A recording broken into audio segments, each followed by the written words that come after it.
आप लोगों को आज मैं अपने ऊपर बीती हुई एक कहानी सुनाना चाहता हूँ, क्योंकि ये कहानी आजकल सबकी ही ज़िंदगी से मिली-जुली है।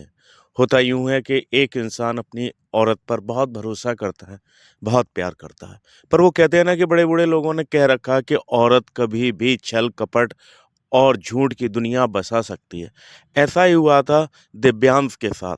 दिव्यांश की औरत अपने आप को बहुत ही सती और सावित्री वाली बताती थी। रहने वाली एक वो गरीब घर की थी, पर षड्यंत्रकारी बहुत तेज़ थी। जब दिव्यांश को ये पता चला कि उसकी औरत बहुत ही ज़्यादा संस्कारी है, तो उसने आँख मीच कर उससे शादी कर ली। शादी के कुछ सालों बाद दिव्यांश की हालत बहुत ही ज़्यादा खस्ता हो चुकी थी, क्योंकि उसने बगैर सोचे-समझे ईएमआई पर काफ़ी चीज़ें ले रखी थी। उन ईएमआई को चुकाने के लिए उसकी सैलरी काफ़ी पर्याप्त नहीं होती थी। इसी बीच उसकी पत्नी की मुलाकात उसके माई के लड़के से हो गई और माई के लड़के ने ही उसकी मुलाकात उसके बुआ के लड़के से करवा दी।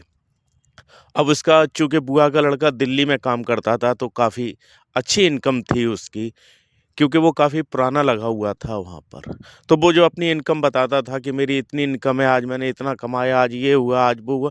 तो धीमे-धीमे दिव्यांश की पत्नी के मन में लालच आने लगी, क्योंकि औरत हमेशा पैसे पर ही मरती है, इंसान पे नहीं मरती है। तो अब वो रोज़-रोज़ दिव्यांश को ताने देने लगी कि तुम कुछ नहीं कमाते हो, इतना पैसा वो कमाता है, ये वो। फिर उसने खुद जॉब करने की सलाह दी। तो दिव्यांश बेचारा मजबूर था, इसलिए वो कुछ कह ना पाया और उसने वो जॉब करने के लिए राज़ी हो गया। जब उसकी औरत उस जॉब पे जाने लगी, तो उस मकान मालिक के लड़के पर उसकी नज़र पड़ी। उसने देखा कि मकान मालिक का लड़का काफ़ी खूबसूरत और हैंडसम है, जबकि दिव्यांश इतना खूबसूरत भी नहीं था और इतना हैंडसम भी नहीं था, पर वो दिल का सच्चा था।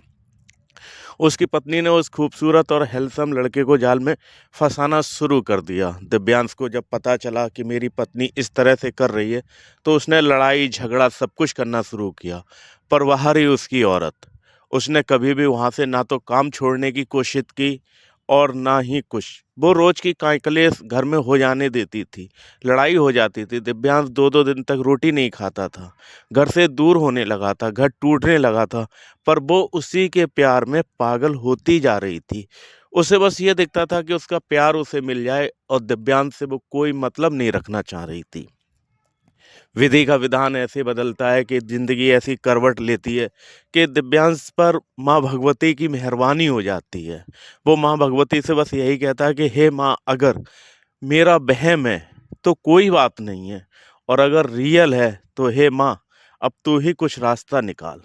तो माँ भगवती उसका साथ देती हैं और रास्ता निकालती हैं, और रास्ता निकलते ही खन दिव्यांश उन सारी चीज़ों को छोड़कर अपने करियर पर ध्यान देने लगता है। और इधर ज़िंदगी करवट ऐसे लेती है कि उसकी औरत को कार्य करते-करते काफ़ी टाइम हो चुका था, और उस लड़के का उससे इंटरेस्ट भी ख़त्म हो चुका था।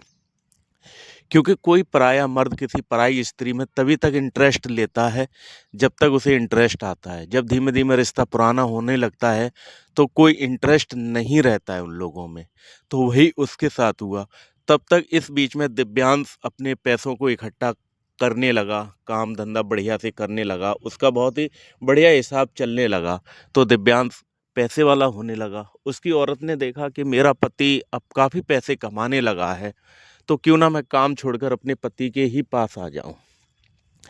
एक दिन दिव्यांश की पत्नी आती है और मुंह लटकाकर कहती है कि दिव्यांश, तुम बहुत लड़ते झगड़ते भी हो और तुम्हें मेरे काम से बहुत दिक्कत भी होती है, और अब तुमने इतना बढ़िया काम भी कर लिया है कि हमारे और तुम्हारे हालात भी अच्छे हो गए।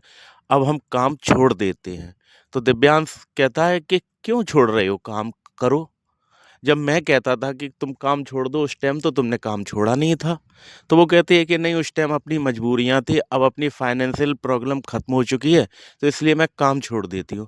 तो दिव्यांश मन ही मन कहता है कि तुम काम नहीं छोड़ रही हो, तुम्हारा भी उससे मन भर चुका है और उसका भी तुमसे मन भर चुका है, इसलिए तुम काम छोड़ रही हो।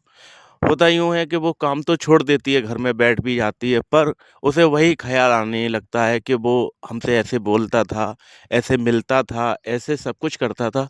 दिव्यांश ऐसा कुछ नहीं कहता है, ना करता है, क्योंकि दिव्यांश की वो पत्नी थी। दिव्यांश झूठा प्यार दिखाता तो किसको दिखाता? पर उसकी पत्नी को तो उसी का प्यार अच्छा लग भी रहा था और देख भी रही थी। तो उसकी पत्नी कुछ दिन बैठने के बाद फिर दोबारा से काम पकड़ लेती है और उससे फिर मिलने लगती है।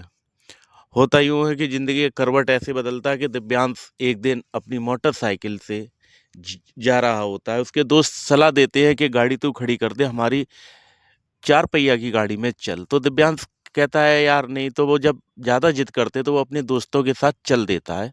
तो दोस्त कहते हैं तू आगे वाली सीट पर बैठ और ड्राइवरी कर, आज हमारा मन है कि हम लोग पीछे बैठेंगे। तो वो मान जाता है। जब वो गाड़ी लेकर चलता है तो देखता है एक जगह पर कि उसकी औरत किसी गैर मर्द के साथ मोटरसाइकिल पर बैठकर जा रही है। वो उसका पीछा करता है तो उसके दोस्त कहते हैं हमें तुम्हें चलना कहीं और है, तुम कहाँ चल रही हो? तो दिव्यांश कहता है आज अगर गाड़ी मुझे दी है तो आज मुझे चलाने दो, आज मैं जहाँ पे भी लेकर चलूँ बस तुम लोग साथ चलते रहो। तो दोस्त भी राजी हो जाते हैं। वो गाड़ी पीछे पीछे लेकर चलता रहता है। देखता है कि उसकी औरत अपने काम करने वाली जगह से काफ़ी दूर जाकर एक कस्बे टाइप में रुकती है। फिर देखते हैं वो लोग दूर से ही कि वो होटल लेते हैं, होटल लेकर उसमें चले जाते हैं। दिव्यांश की आंखें फटी की फटी रह जाती हैं। पर बढ़िया ये होता है कि उसका दोस्त इन सब बातों को जान जाता है तो वो चुपचाप से अपनी मोबाइल से रिकॉर्डिंग करने लगता है उनकी, शुरू से लेकर और रूम तक जाने की। तो वो अपने जब दिव्यांश कहता है चलो दोस्त यहाँ से चलते हैं, कहीं अंत कुछ खाएंगे पिएंगे, तो उसका वो दोस्त जो चालाक था वो उतर जाता है। ये कहता है मेरा यहाँ कोई आने वाला है, इसलिए तुम जाओ। पर दिव्यांश की पत्नी उसके उस दोस्त को नहीं पहचानती थी, क्यों? उससे नई नई दोस्ती हुई थी। तो वो उसी होटल में जाता है और पूरी वीडियो रिकॉर्डिंग करता है। फिर उस कमरे में जाता है और उस कमरे में एक सफाई वाला बनकर जाता है। कहता है मैं सफाई वाला हूँ। तो उसकी पत्नी, दिव्यांश की पत्नी और उसका बॉयफ्रेंड पहचान नहीं पाते। वो सोचते हैं शायद सफाई वाला ही होगा। वो कैमरा अपने फ़ोन का चालू करके अपनी जेब में रख के उस रूम में पूरे में घूमता है, लैट्रिन बाथरूम को देखता है, नीचे ऊपर देखता है। तो वो लोग कहते हैं तुम कैसे सफाई वाले हो? तो वो ये कहता है कि यहाँ कुछ गिर गया था किसी रूम में, तो वही ढूँढने आए हैं कि शायद इसी रूम में तो नहीं है।